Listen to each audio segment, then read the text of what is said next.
All right, beautiful people. Welcome to another episode of the Silicon Valley to Spirituality podcast. This week, I have Orest Zwozdesky. He is an integration coach, and we talk about so many spiritual things. I know the previous podcast had a very Silicon Valley, heavily leaned slant to it, but this week, we're going to talk about time travel, time bending, remote viewing, astral traveling, the importance of being present, and why it's so important not just to heal yourself, but to focus on ancestral healing. So without further ado, let's jump into the conversation I have with Orest.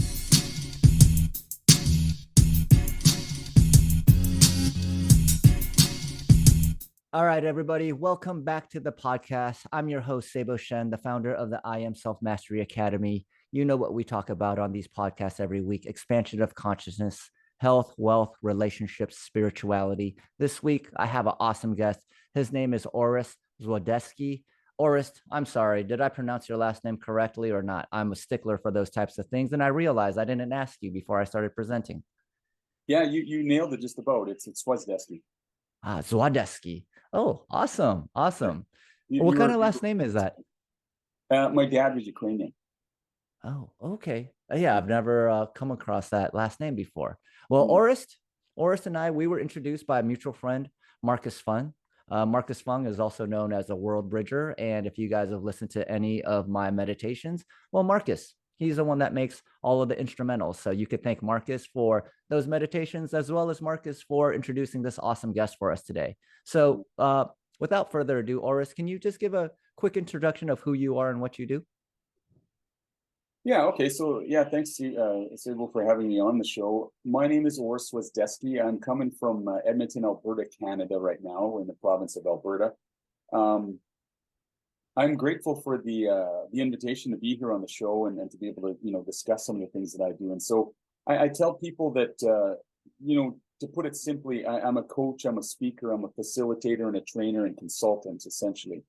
But I guess what separates me a little bit, or I don't even know if it's separating me so much anymore, because there's so much movement in the world around consciousness and people stepping forward and answering that call from within. Uh, but I tell people when they ask, I help people connect their soul forces with their will forces and the forces of creativity and arrows from within themselves, and step forward as working towards becoming conscious co-creators of our reality. And so I refer to myself as an integration coach, because there's lots of, pieces from where people have been in the past stuff and where they're moving forward to into the future. And those two circles connect. And so in the middle of that circle is the present. And so we're always in this space of making room available within ourselves to integrate the past so that we can bring it into the present as we move forward into the future, into those things that we desire to create in the world. And lots of people I work with is they're wanting to create something on behalf of the greater good.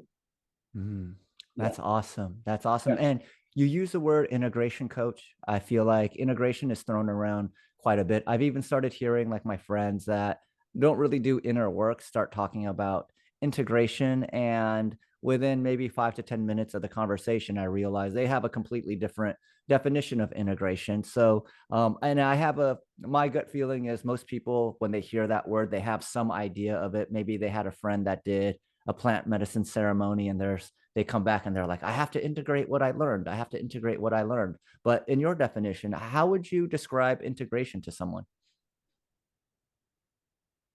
That's a good question. I would say that because the more that we can get present in the moment, and the more that we can get into our own flow and those rhythms that we've been putting forward in our lives, in that present moment, things are flowing through us. We're opening ourselves up and we're receiving information and we're receiving new learnings and teachings. And so through the course of coaching, or even some of the programming stuff that I do in terms of facilitating, putting new concepts out there, it takes a minute for people to get stuff to really into their bodies, right? Into their system. And so that, to me, it's like opening up for the newest expression of teachings and learnings and understandings. And when we bring that all together into ways that we can, coherently speak about it, then we're in a space where it's kind of integrated, and it's just sort of in our consciousness somewhere, and we're able to access. Yeah, I think what I got out of that is the intellectual mind can be fast in the understanding of certain concepts, but to really make sure like it's also embodied within the, I guess, body, for lack of a better word, that takes a little bit more time. Is that accurate Yeah, within the summary? body and the way that it affects our heart and the way that our spirit flows, with things, and so that when we do integrate it and it's embodied, like we said, then it becomes like wisdom that we can access, not I just an love it. intellectual thing, right? Right, right. I love it. So not just intellectual knowledge, but something that you truly embody Hmm. is what I'm getting out of that. That's really interesting work. How did you get started? What's your personal story on that? You know, I think my personal story begins, save a huge story short. Um, I did a real serious dance with drugs and alcohol in my younger years. Starting, right, probably experimentation from the first time I ever got drunk, I was 10 years old. And then started Wow. experimenting with alcohol when I was, age 12, kind of. And then it just sort of progressed into, you know, like a full-time job. And I couldn't even really hold down a job because of the alcohol and drug misuse. And so I came into a place where I had like a total moment of clarity, like an epiphany at age 26. And it's like the light switch went off inside me, and that was it. I just stopped using alcohol and drugs. And then from that point, my spiritual journey, if you want to call it that, began to unfold. And I was really always drawn to doing, being of service kind of work. And specifically because I have a Ukrainian name, but my mother was a woman who was Nahal or Cree, they say, and French. So she was a Métis person, a mixed blood person. So she was part Native and part French, and my dad was Ukrainian. And I grew up with the Native side of my family. So when I my journey began, I connected with elders way up in the north in the Yukon, and started attending ceremonies and started really tuning into the Native spirituality and that side of life. And so yeah, I've always been on a path of service in different capacities. And then um, I got into coaching because I was doing work where I was like counseling people and working with families and counseling, and I just had a really difficult time separating myself from the things that they had going on in their lives. And I used to sit there and wonder, like, God, there's got to be a different way that's going to work better for me, right? And then I came across coaching, and I took a coaching course, and they read this coach's manifesto, and as soon as they read that, I was like, I was in. And then we took this coach training, and I was just like, wow. And then it just continued to unfold, and I took more coach training and educated myself in that way. And then usually when you get out there and you're doing coaching work, it just sort of lends itself to getting involved in doing facilitation work and training and different things like that. So that's kind of how that unfolded. But you know my teachers that were up in the north, they do peacemaking work and restorative justice work all around the planet, and they go out and they speak and they deliver trainings. And so they were kind of mentoring me, and so it's no surprise that I end up doing the work that I do, speaking and coaching and facilitating work, right? Yeah, yeah. Can you tell us? Well, I think I have some idea based on the personal story that you just shared with us about your childhood and drugs and alcohol being a big part of it, and then the spiritual awakening. But can you tell us a little bit why this work is important to you? That's let's see, how can I answer this so that it's not like this humongous answer, or maybe it will be anyways. But we come into the world and we have certain gifts, talents, or abilities. And I think part of our process is to uncover and understand what that stuff is. And so for me, it's a knowing, it's not just a belief. I have a Mm, knowing within myself that we are going through this serious ascension, for lack of a better term. We're going through this ascension, and this shows up in our nervous system with all the stress and all the anxiety and all the depression and all the different things that people are experiencing. That only got sort of enhanced because of COVID and isolation and all those things. But there's just such powerful, energetic occurrences going on right now all the time. Eclipses and solstices and equinoxes and these full moon, new moons. But these things have even heightened, and it's like we're in this constant state of transformation and flux and these higher level energies that are splashing down on the planet. And so there's many people that are waking up, as you well know, right? Yeah. Who used to have this kind of life, and now they're onto this spiritual path and meditation and like healing and transformation and all these things, right? So I just strongly feel that we are in the midst of this huge transformation. It's not just people, it's also the planet. And Mm. that the planet as a living conscious being is also going through a change. And there's a lot of people now, you get speakers out there in the world like Greg Braden and people like that, and Bruce Lipton, and all these people are talking like we're moving from this third dimensional reality to this fifth dimensional reality. And and I've heard people refer to 5D as like heaven on earth, right? And so it's so funny because there's lots of people that I talk to, and they feel like my whole life I never really felt like I fit in. And it's like, we're not here to fit in, we're here to help construct a new way to be in the world and a new society and stuff. And even fairly recently I heard the old acronym ADHD, for attention deficit disorder. Mm-hmm. I heard that used, and they said that the new acronym for ADHD is attention dialed into higher dimensions. Mm. And Wow. so I was like, yes, I've been like that my whole life. Like people even I'd be contemplating things and asking people questions about certain things related to consciousness, and they used to just look at me like, what color's the sky in your world, man? Like you're just into this whole different thing. Like even back in the day, like during the drug and alcohol days, like that was the stuff that was filtering through my mind, kind of, right? Yeah. Yeah. So go ahead. No, no. I mean, I'm glad that you really elaborated on that answer. I mean, there was like so many points of what you were saying where I wanted to interrupt you and like kind of like chime in with my opinion, but I really wanted to listen. And I mean, well, if I kind of unpack the last thing you said about the ADHD, I would say 50% of the time when I go in to get a checkup from the doctor will ask me if I've been diagnosed for ADHD. And so it's been probably at least like 15 or 20 times in my life ever since I was young until, I mean, it happened when I just got a new doctor out here. I don't know if it's the way I communicate or what that makes them think I may need some of this. And I really love the way you reframed it because I've never taken Adderall or Ritalin. Someone when I was younger had told me, he goes, you know what? Like CEOs, like the best attribute a CEO has is ADD.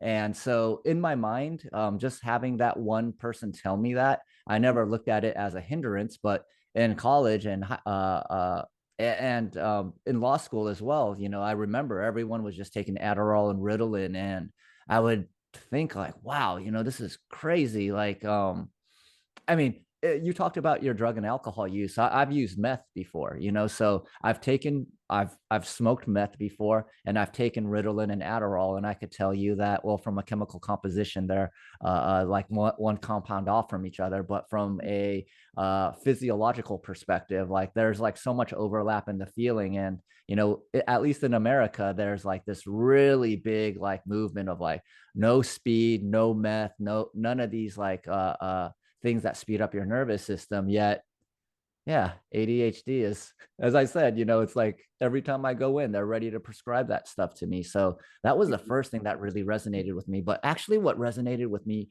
more was you talking about like this collective consciousness beginning to expand. Like when I talked about like the genesis of the show or my self mastery academy, it was for expansion of consciousness. You talked about third dimensional to fifth dimensional.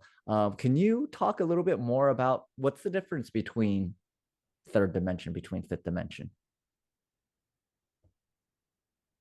Just like third dimensional reality in terms of the world that we know, and the world where there's these concepts that this is all there is this hard physical tangible reality, and these certain laws and structures that are in place to say here's how reality is, right? And now so many people that I talk to anyways, or that I am associated to. There, it's very much, the 3D is very much externally focused, whereas like the higher consciousness is very much, this coming into this internal focus and being able to tune into what's in my heart and the energy that's flowing through my spirit, and receiving the impressions that I get from the, if you want to call it the divine source, or through my connection to my higher self, or however you want to, say that. And trusting that that information and those impressions and those things are real and very valid. And from my own experience in life, like I trust that stuff, and I'm getting better at trusting it more and more. And just seeing how it has guided my pathway, and given me pieces of vision that I can step into and show up in the world, and the work that I do. It informs the work that I do. Even when I get an impression with somebody that I might be coaching, and I see something in my inner vision that I can share with them, it opens things up. It's like it just can take things into a totally different direction for people's lives, and so that's also part of the work that I do, is that from that external, projection to more of an internal knowing about our lives, and then from that space with awareness, projecting into the world and knowing that it's not just me against the world. Like I'm connected, it's almost like, you remember that show Avatar, the first movie Avatar? Oh man, so good. We just saw it like maybe 2 weeks ago, and I think it was even I'm better than I excited they're watched it waiting a 10 new one, years yeah. ago. Yeah. Yeah, yeah. But then they take their hair and they make that connection, right? And they talked about that sacred tree of life that everyone would Yeah. gather around, and the neural network of the trees connected. And so, that's like the micro and the macro of our own brain chemistry, and the way we're wired, and that sacred web of life that we're all connected to, that we can't be separate from. The only place that separates is within our, between our ears and our thinking. And so tapping into that field, even you look around at the speed at which information's coming to us, and so many channels open, that emails and texts and social media messages and notifications, and like all this stuff that's coming towards us. And with all that said, Marcus, you mentioned Marcus earlier. Marcus and I hang out. Well, I get an impression of Marcus in my mind, and I'll shoot him a message or a text, and he's like, "Oh, I was just going to contact you." Like, how many times does that happen? Like, this stuff is to me, it's like one step away. The smartphones and all this, one step away from full-on telepathy that's happening, because it's happening anyway. So it's like being able to have good energetic boundaries and still create the space we need to function well in amongst the flow of all this input and data and information that's kind of flying our way, so that we can, sift through it in a way that is is going to serve us and serve the people that we're serving ultimately. Yeah. Well, I love that technology analogy that you made. And I loved how you talked about 3D is more of like an externally focused world, 5D is more inner focused. And that really resonates with me, because I do believe that like those that are in the old paradigm, like when they accomplish something great, they feel good. When they get a big house, they feel good. When they're on vacation, they feel good. But in between those things, they're just like grinding, hustling, sacrificing time, health, relationships, um, and never realizing like these external validations are very temporary. And I mean, this is my interpretation of what you said, 3D versus 5D. And then when I heard you talk about 5D being more inner focused, that definitely resonated with me, because what I heard you say, and maybe I'm paraphrasing correctly or incorrectly, was because it is inner focused, the what's going on in the external world may have some impact, but it doesn't have nearly the same type of impact in a 3D framework. And by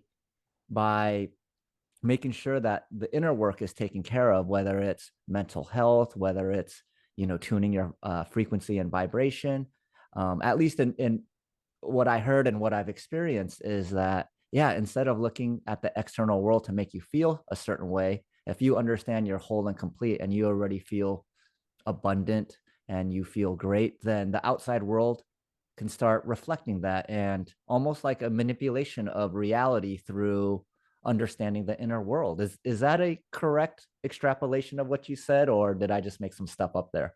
No, I like where you went with it. I actually have, that's one of the things in the last couple of conversations you and I've had. I do appreciate your ability to listen and feed things back. You're very skilled in that regard. Um, that's accurate. That is sort of what I was getting at. And as you were feeding that back to me, it made me think about sovereignty. Mm. There's been so much movement and talk in recent times about sovereignty, and even my own ancestors, like my native ancestors as Métis people, First Nations, First Peoples here in Canada. Down there, you guys would refer to them as Native Americans, I believe. Mm-hmm. They looked at Métis people as they called them Otepeyimsawak, which in that Cree language, Otepeyimsawak means those who govern themselves, because they weren't put on reserves. They used to just kind of do their thing and hunt and trap and live their lives, but nobody was really governing them. And so to me, it's so funny that I'm in the world, and sovereignty's always been something that's a freedom and liberation. It's like primary drivers as to why I do the work that I do. And so I've heard lots of people talking about, food sovereignty, and lots of people about, self-governance over in terms of not even so much about a political thing, but just their own mental, emotional, physical, spiritual faculty, right? Or capacity, if you want to call it that. And so to me, the 5D thing is also exactly what you said. When I come and recognize within myself that I'm a sovereign being in my heart and my mind and my spirit, my emotions, my sensuality, my sexuality, like all those things, then I can create or co-create in the world from that internal wellspring of joy and peace and abundance and just from that place, right? And the world will reflect back to me and show up in a totally different way than if I was tapped into all the lower vibrating places like fear and lack and scarcity and that kind of a thing, right? Yeah. Oh man, that word sovereignty and then connecting it to the 5D, that definitely resonates with me. And you were talking about some technology about like, yeah, we send a text message with our phone, but that's like kind of like the mechanical way to do telepathy. And you also brought up like, like, hey, you just thought of Marcus. Marcus kind of like, like somehow knew like you were thinking about him and he texted you, and there was like this connection. And a lot of that like really just brought me alive, because when I think about the newer technologies, I do believe like these newer technologies like blockchain, where everyone has full transparency into what everyone else is doing, this is like starting to bring down the barriers of like this, like like us being able to hold certain information from each other. Like I know for entrepreneurs, when I was a CEO, every CEO I asked, how's your business doing? They would always say, great. And I was like, well, I know 9 out of 10 businesses fail. So I must know those 1 out of 10 entrepreneurs where everyone's doing great.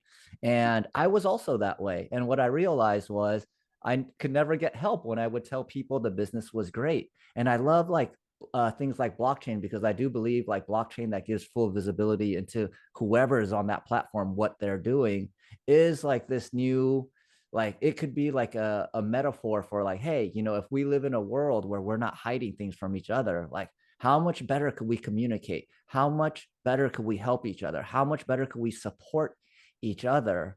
And when you talked about like Marcus and you kind of like vibing on the same frequency, one of the things that I had in one of my meditations, I was like, I had been like finishing the sentences of a lot of my clients or potential clients, and the fact that I could finish their sentences made them want to hire me.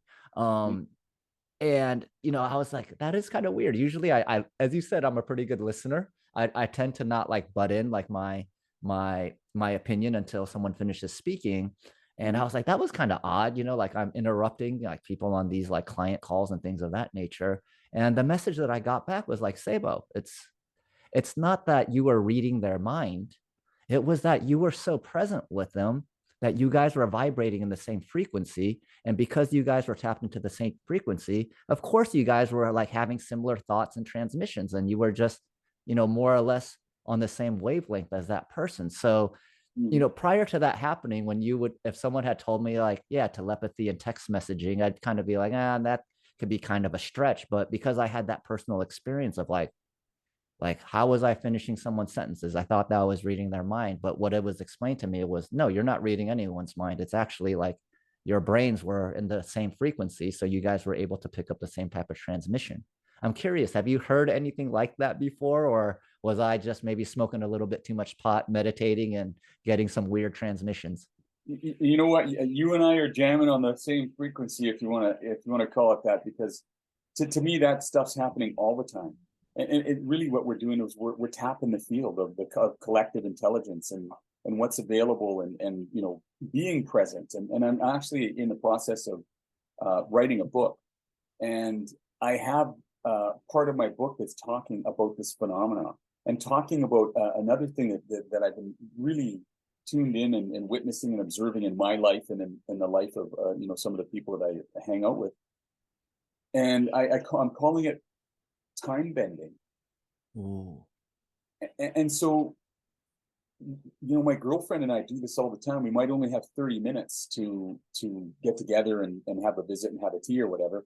But we set the intention, okay, we know we have 30 minutes, but we're going to have way more than enough time to be able to do all the things that we want to do, like have the tea and interact and be able to, have that intimate, moment, smoochy and all that stuff. And there's plenty of time for everything, right? And that's the intention. And then at the end of it, it's like we go into this place of timelessness, and I realize the key, and you mentioned it, is presence. The more present that we can become, time is becoming less and less relevant. It's like I go to ceremonies all the time, and people always ask before they come, how long is the ceremony going to be? And it's like, well, that's a little bit hard to explain, because sometimes you go there and it feels like you're there for 90 minutes and 5 hours has passed, or sometimes it feels like 5 hours and you've been there for 90 minutes. So it's like this time bending. I used to call it warping, right? But really it's like it's time bending, and it's happening all the time. Even I've been on road trips where I know how much time it usually takes me to get from one place to one place, and because I'm really present and I'm tuned into the clarity and the things that are rolling through my mind, and I'm not paying attention to time at all, and the next I arrive at my destination 30 minutes early. And this stuff is happening more, and of course now I'm reticular activation, I'm shining the light of my awareness on it and noticing it popping up all over the place, right? Yeah, yeah. Well, what a benefit of the reticular activation system to help you double down on things that like you want to notice, whether it's sacred numbers and things of that nature. And that time dilation is definitely something that I've been experiencing a lot more of as well. More of the more time has passed than I've actually felt. And I really love that feeling, that feeling of going, wow, it's felt like I've only been writing for an hour, but I've been sitting here for 5 hours and my wife is telling me it's time for dinner. Yeah. And, I was sharing this story with, oh man, I can't remember who it was, but it was someone else that Marcus introduced me to. And the person had told me, um, that person somehow knew my age. I can't remember, but she knew that I was 46. And then when I told her that, like I've experienced quite a bit of this time dilation in my life, and she goes, "Oh yeah, that makes total sense." And I go, "Why?" She goes, "Well, you look so young for your age." And I was like, "Really?" And she goes, "Yeah." She goes, like, in her view, she felt that when you're present and in the moment and time flies by, it's not just that time flies by, it's that from a molecular biological level that you're aging like slower than other people too. And I know, like, at least for me, when she told me this concept, I was like, I wanted to believe it, because it sounded so cool. But there was, like, there's some skepticism from my side because, I come from this very like 3D logical, rational background where science was like beat into me. And here's someone telling me, like, yeah, you're aging slower when time goes by more quickly for you. But when I started asking like a lot of my friends, or not asking them, I looked at all of my friends that tend to look a little bit younger, and then I started like going, hey, like, is this person like a worry wart or are they present? there was like a really strong correlation between those that didn't look their age and those that seemed to be present. I'm curious, have you heard anything like this before? I've heard things like this. It makes me actually think that the more present that we become, and the more tuned into ourselves we become, um, we go into a space of, I would call it almost like timelessness a little bit, in a sense of we can look younger and younger. And I believe that when we're able to, like work that I do in terms of, some of the coaching stuff, you know, I'm going to start doing this, and I've done this before, but in my ancestral healing workshop, as an example, we started taking before and after pictures, because people spend the day in this training and they do the work that we're doing and processing and things like that. And they look 10 years younger when they're done, because the heaviness and the stress and the worry and the concern, when we can like let go of that stuff, we can show up and appear way younger and feel way more vibrant. And age is just a number. It's just like, how well do you feel within your energy, and how well are you incorporating these higher vibrations that are, descending down upon us, and how, that you're integrating and embodying these higher frequencies. Because it's so funny, because I have silver hair and I look, maybe I'm a little bit older, but it's so interesting, because I tell people who always used to bother me, if go back home and see friends, and they'd be like, wow, your hair is really getting gray, right? And I'd be like, yeah, but what's interesting is that when we're 65 and 70, I'm going to look exactly the same, and you're going to look old, right?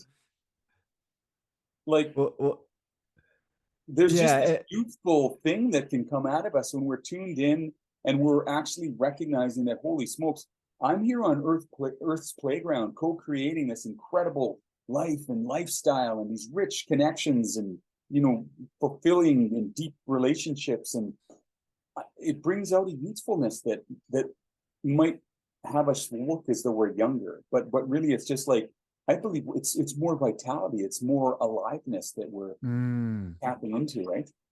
oh, totally, totally. And I would say, outside of your gray hair, you have like the glowing skin of a young man. So, whoever those other guys are saying, they don't know. Yeah. But yeah, this is like a really cool conversation. My wife got me a subscription to Gaia. When I had my spiritual awakening a few years ago, I didn't want to consume any spiritual material, mainly because I just felt that I'm easily influenced. And then when I hear things from other people, I tend to have experiences like that. So for like the last 3 years, it was just me meditating, and whatever came to my meditations, I would journal them down. And then as I got more comfortable, I would share some of these concepts with Marcus, and Marcus would be like, oh yeah, there's a guy named Bashar that would talk about this, or there's another lady, Abraham Hicks, that talked about that. And it started making like me feel like, oh wow, like there's some validation to this, because if I'm coming up with some of this stuff and it's being validated by others, and I didn't have information privy to that, it felt very, at least for me, it felt much more like validated than being influenced by other people. Now, I'm curious, like, I want to get into your coaching, but we've been talking about like time dilation. Um, and you talked about like being present and being youthful and the vitality. I guess, is this something, oh, maybe we will talk about your coaching. Is this something that is like a common issue, or things that you teach your clients, or what are some of the more common challenges that you help with?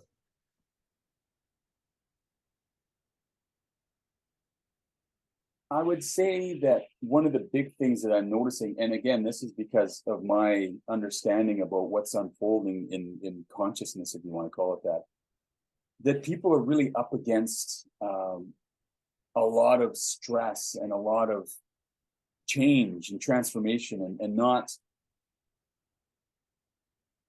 necessarily having a foundation or a context to be able to reflect things off of, to get an understanding. They just feel stressed, right? And you see it where people, like, you go to the mall, or go out in public, or you see people on the road, and they're just not grounded, and you can just tell they're scattered, right? And conversations that I have with people, one of the main things that, and I don't know how this works exactly, But it's maybe one of the superpowers I have, I suppose, that I was gifted with when I came to the world. Or, I actually came into a bit of an understanding maybe even recently as to why. But I have an ability when people are in my space um, to help them ground. Mm. Even if we just sat there and had casual conversation, it just helps people like just come back inside themselves and get grounded. And I wondered about this, like, is this a superpower that I have, or what's going on with that? And then recently I've taken some training, further training into some ancestral healing stuff. And the man was talking and he said, on an individual level, when we can get inside of ourselves and meditate and get grounded or do the practices, the self-care practices that are going to allow us to feel as though we're grounded and not so scattered, pull our energy back, we'll have a certain level of depth and awareness. And that's great, right? When we extend that out to include the ancestral realm, when we get a grounding and bring awareness to that realm, then it's a more depth and more awareness, more deeply grounded place. And then when we can ground into the collective, and from that space, we can have a deeper ground and a deeper awareness about what's going on in the world. And he said, each one of those places, the individual, the ancestral, the collective, it accesses a different part of our nervous system. Mm. And so when we become grounded and anchored in that part of our nervous system, through our awareness, we can have things begin to arise and things begin to drop into our awareness. And it's information. It's like we're just kind of, it's like you said, attunement, right? We're tuning in and we're just pulling information into ourselves. And it's like, I didn't get that from a book. I didn't, hear somebody say that, and things are just coming through. That's a part of us, being able to tap into that collective field of intelligence, if you want to call it that, or I'd like to call it the co-creational field, and bring through, just like a hollow bone, bring through information that we can then journal about. And then, that to me, that's where my creativity flows out of, right? And so a lot of the work that I'm doing with people right now, especially because most people are in overwhelm and they're just like, getting burnt out, and because there's just this endless stream of efforting and being able to move from this co-creative space where I'm really firmly grounded in my awareness in these different realms, and I'm creating from this movement inside of me, and I'm showing up in the world in that place. It's like I don't need to be in control of it. I can flow in it. And certainly, like yourself, you've got Mm. your mastermind group that you're helping entrepreneurs level up and do their work. You're providing a structure like the banks of a river, and so that they can really flow. And so I'm doing the same thing through coaching principles and practices and different tools and different pieces of awareness, helping people get grounded and just be able to breathe. And so really what it's all about, it's nervous system regulation. Mm. When you're meditating all the time and you're in your zone and then you're just present and you're listening to people, you're creating a space where certain things become possible for others simply by your presence. And this is the gifts that we can give to others. Like, we have certain gifts, and so when we're present in our depth and in our awareness, connected to the different realms, and we show up and we create an energy or a space for others, certain friends I hang out with, and we create a synergy together, and certain things become possible, certain ideas or inspirations become possible. And I hang out with somebody else, and the energy dial up is a little different, and so other things become possible. And so we do that for one another. We make certain things possible through our presence. I guess certain gifts become available to us through our presence with others, right? And Mm. so helping people to tune into themselves, get grounded, pull back all that scattered energy, be able to let go of, anxiety and nervousness and uncertainty and doubt and all these things, to come back into that place of remembering and going, oh, well, I know that. That's right. That's right. You do know that, right? And so now move from this place within yourself to show up powerfully and grounded and co-creating in the world, and whatever your dreams and your desires are, right? Yeah, yeah. Oh man, that was so awesome. You know, I've heard you talk about ancestral healing before, and I have a feeling that the audience listening may have some idea what that means, but can you go into a little bit more detail on what ancestral healing is? And, when you're dealing with these clients with overwhelm. How do you know when it's time to do ancestral healing or not? I think that it's, for example, I just had a discovery call with a lady, and we did a little piece of ancestral work, and really what it was us just calling the ancestors, not just my ancestors, their ancestors, and asking for them to come and help, and to get, we did this guided visualization sort of slash meditation, and she had a really powerful experience with like her grandmother who showed up and sort of helped her with some information, or gave her some insight or something. So that's kind of one of the ways. Like I know, because I go in and I work with lots of what you guys down there would call Native Americans or indigenous people. There's a lot of people that are very strongly connected to the culture. And even yesterday, I was out facilitating a program with these folks, and lots of times an elder might say a prayer to start, a group, or somebody might share a song, traditional song. And I said to the people, you know what? When I hear people pray, like, I love it, right? But I realized, like, our job as a person that would be, part of this, and listening and taking it in, our job is to open up a heart and receive the blessing of their prayer. Mm. Instead of just sitting there and listening to somebody say something that sounds nice, it's like, let's get active inside of that, and let's open ourselves up, and let's not just rely on that elder or that person to invoke the ancestors. In my own self, I want to speak to my own ancestors and ask them, come take part in my day, come and help me out, come and bring your protection, come bring your insight into my awareness, come and share the gifts that you came into the world with, and how they can flow through me, and I can help people. And even and I get impressions of things. So even as we were speaking earlier, a couple times now this happened, but as you were reflecting and feeding back what I was saying earlier, and then I came back and spoke about sovereignty, I was just sitting here, and it's like all of a sudden I get this awareness that seems as though this energy is swirling this way, and I begin to sense this thing about sovereignty. And so then I share that. To me, and maybe I'm in, I won't even put it out there. To me, what's going on, it's like an ancestral thing. My guides are there, my spirit helpers, my ancestors, my relatives, and people have different names for these things. My angels, the ascended masters, or whatever you want to call that, right? The people that show up in your energetic field, that lean in, that you can glean insight from, and bring certain things. It's like, again, like that hollow bone, where this field of energy, that even Heart Math Institute has done research now through the Global Coherence Initiative, where they're saying they've measured up to 4 kilometers away a person's heart-centered energy coming out into their field, 4 Wow. kilometers away from their body, right? So when we're in tune and we're grounded in our body, we're this giant field of awareness, and we're like a hollow bone. This channel of energy can flow through us, and we can access the higher selves. We can access the Akashic realm. We can access our spirit guides and our helpers and our ancestors, and we can allow that energy, and you can feel that, right? Like it lights us up. It heats my body up, even just speaking about it, right?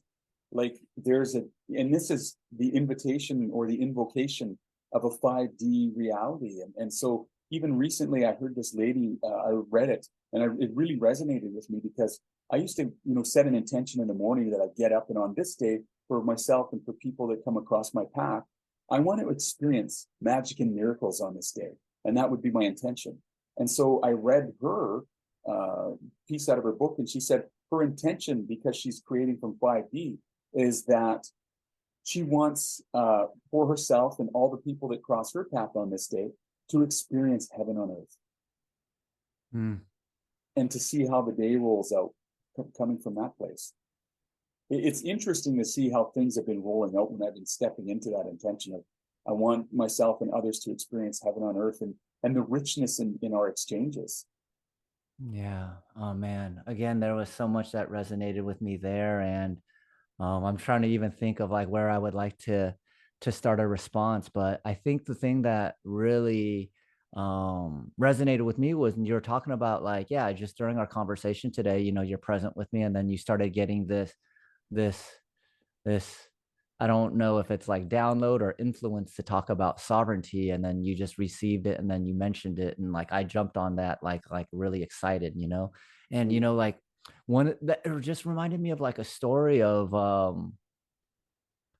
like I was meditating and when I first started meditating, I would hear all these different voices. I just thought it was just my own imagination or like my own voice, just like thinking about some like interesting creative ideas. And as I meditated more and more, I started like being able to like, delineate these voices. Now, I don't know if they're my guides or ascended masters or my higher self, but there is a delineation between these voices. And I lose my stuff all the time, like my wallet, my keys, my phone. And one day I couldn't find my phone, and I have this little thing on my keychain, which was it's a thing that could help you find your phone called a tile. So I'm pressing the tile, and it can't. The tile ran out of battery, so I'm frantically looking for my phone, can't find it. I got to take my daughter to a rehearsal class, and then I was like, "Hey, let's just slow down for a second." And then I asked my guide, I'm like, "Hey, where's my phone?" And the guy was like, just go check next to the toilet. And I went to the bathroom and yeah, that my phone was there. And Mhm. then I was going, man, like I've been looking for this thing for the last 20 minutes. Like, why didn't you tell me it was in the phone? He goes, I had been telling you this whole time it was in the restroom. You just weren't listening.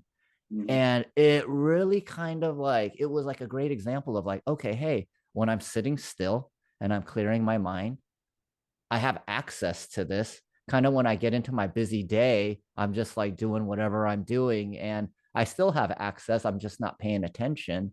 So now I'm really trying to be like not just in meditation, but throughout the day, just being sensitive and aware that like I'm receiving inputs that could guide me, like finding finding my cell phone in the toilet. So I really, really appreciate you sharing that story. And so it sounds like intention is something that's very important to you. Being present is something else that's very important to you. And one of the things that I like to do on this podcast, because we tend to talk about like very ethereal metaphysical things, is well, for the people listening, I'm sure they really enjoyed all the things that we spoke about. But is there like one practical, tactical thing that you could have them do today that could get them more present or to get them more intentional or to get them more connected?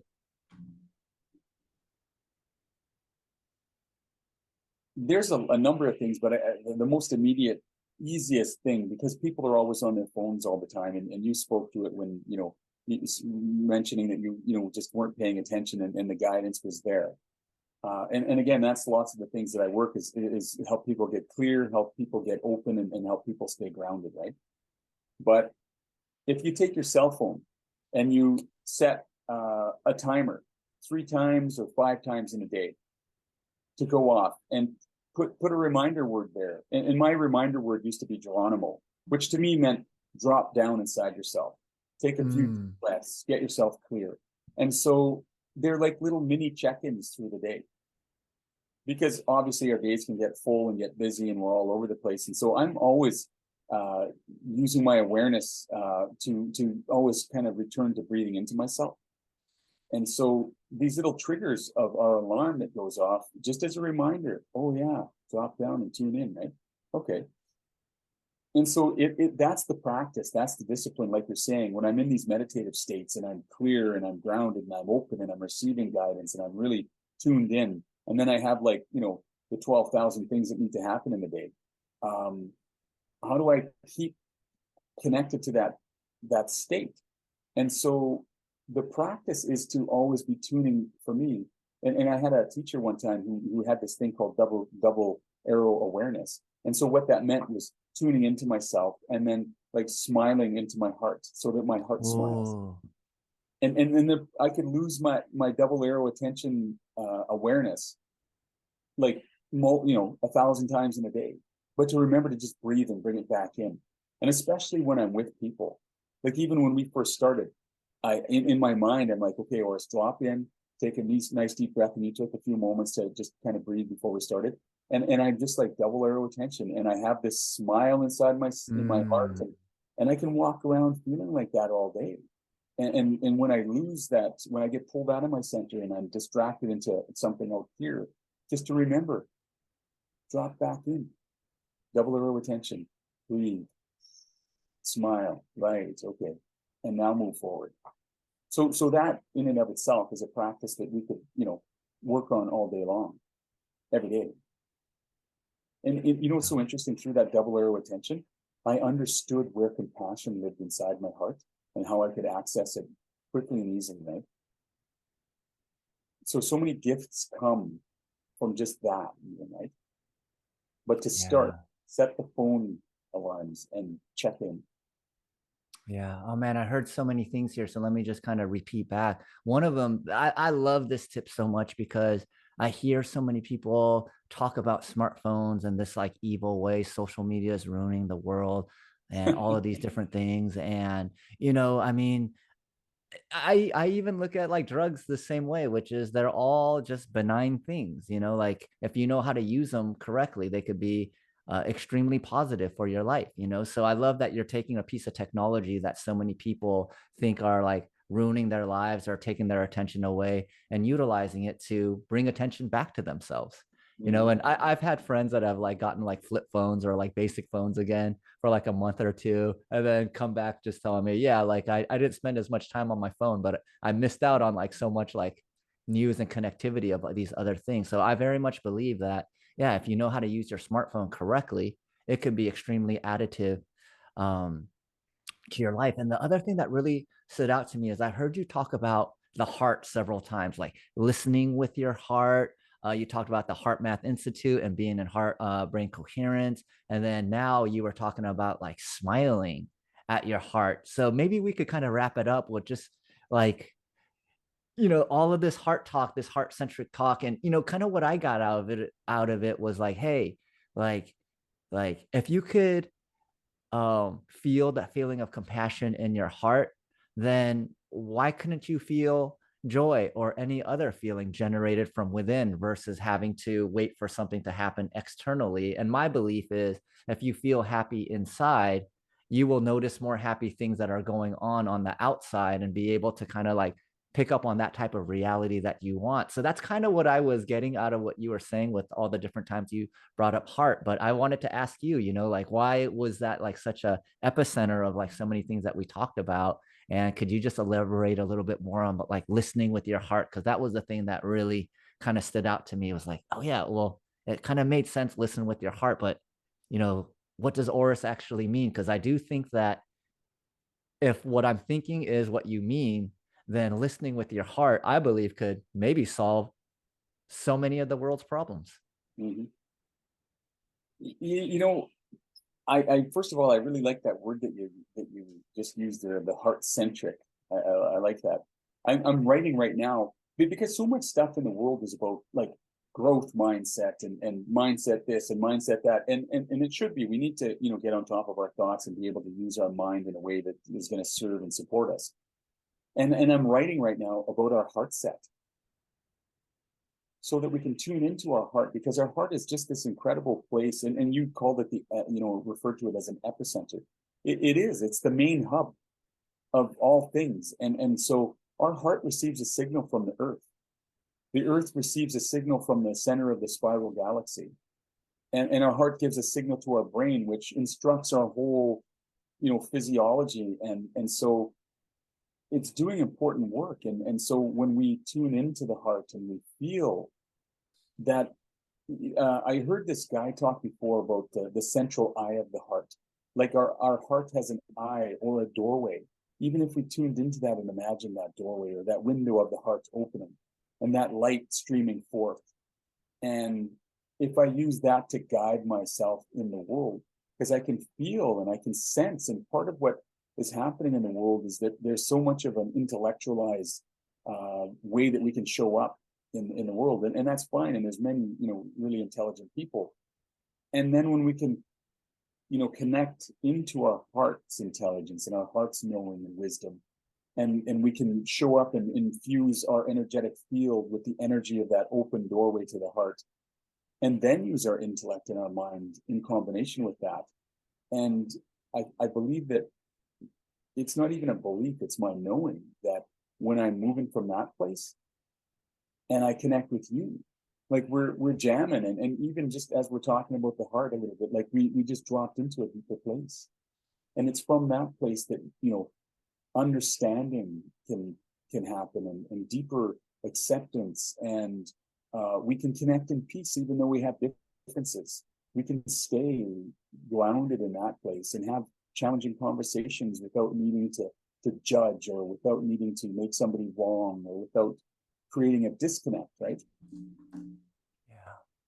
Yeah. Oh man. Like I do, you talked about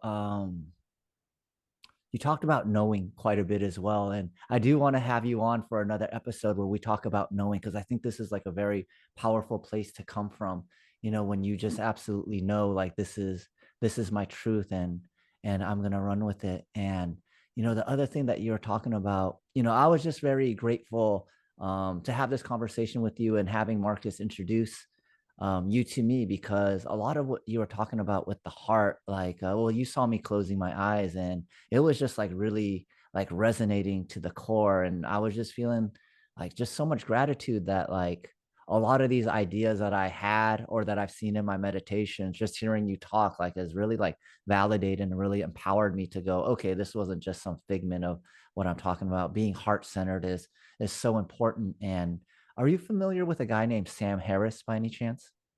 No, I'm not saying that. Okay, so Sam Harris is I wouldn't say he's like the American version of Jordan Peterson, but he's like a highly intellectual person, very very deep thinker, meditates a bunch, but is a very logical, rational person. So he's had transcendent experiences, but he believes these are just like neurons and, different things, synapses happening, creating these types of experiences.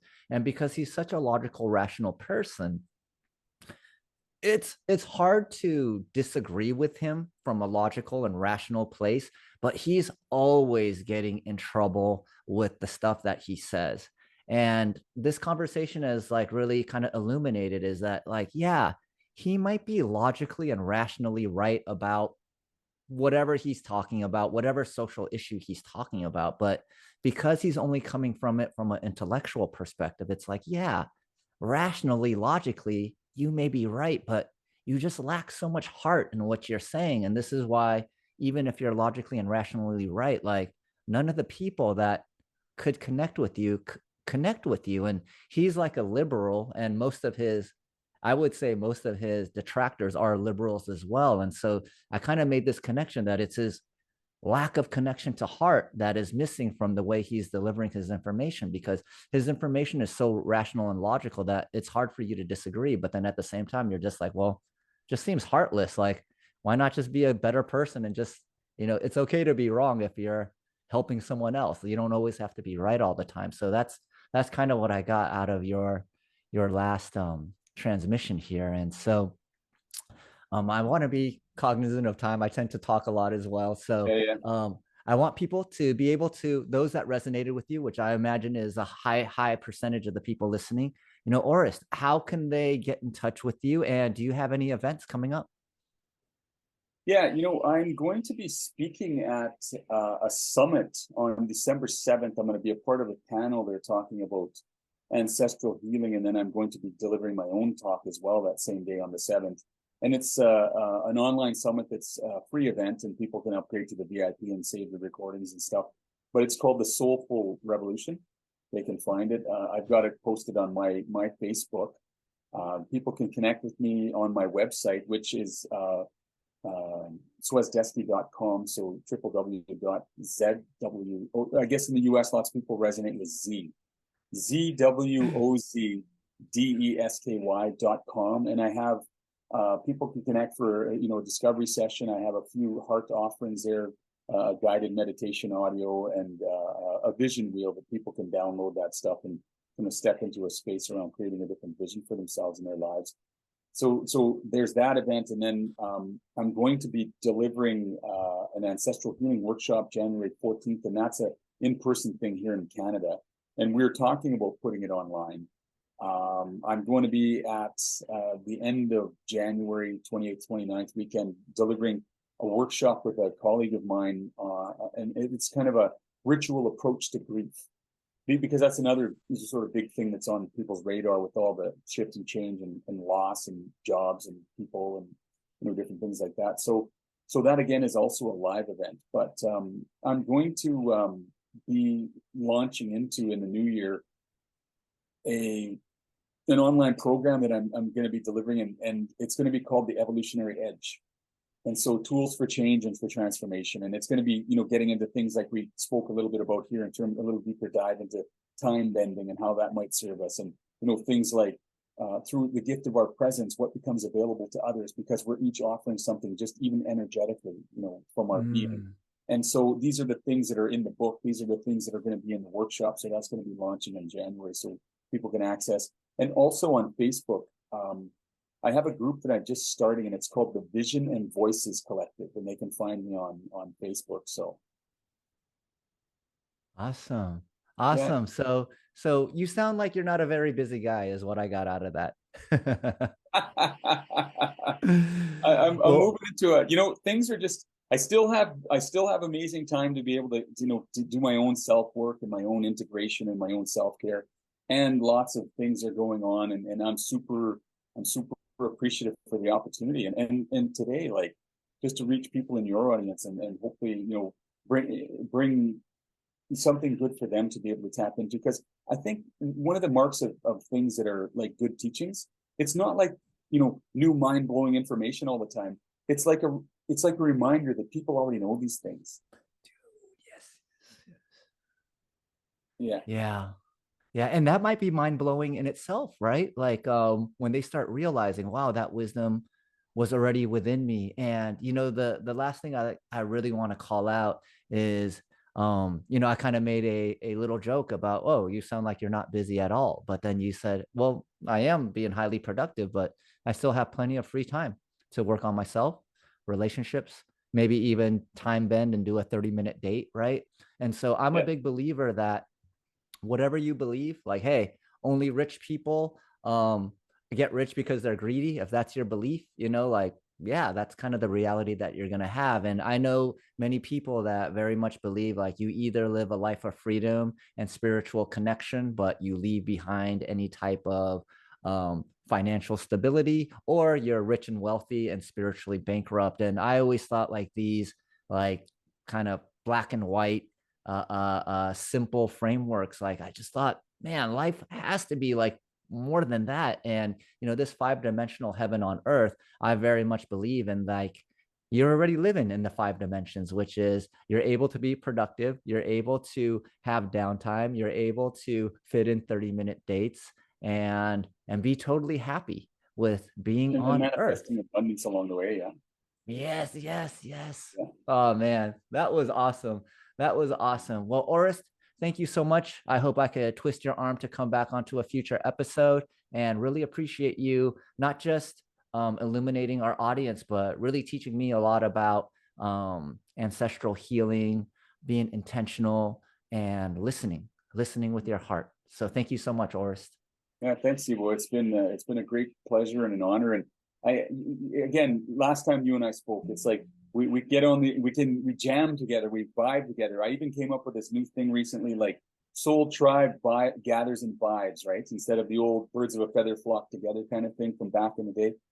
Soul tribes gather and vibe. That's what we do, right? And so that's what we were doing here today, in my opinion. And we're jamming, and we're talking off of one another, and listening, and just present. And it's been a beautiful experience. I would love to be on the show again, and it would be an honor. Yeah, I think I had to do some time bending myself because my little alarm went off, was like, hey, you got 5 minutes to wrap it up. So, I really enjoyed this discussion, and I know we will have plenty more in the future. Thank you again. Sure. Okay, thanks. Take care, everyone. All right, what an amazing interview, right? I really enjoyed speaking with Orest, and I learned so much from him, and it really expanded my view of what is possible. Now, if you enjoyed the podcast, please leave a review, share it with a friend, help us grow the podcast, give us 5 stars, whatever you feel compelled to do, and I'll be back next week with another video with another awesome guest. See you guys then.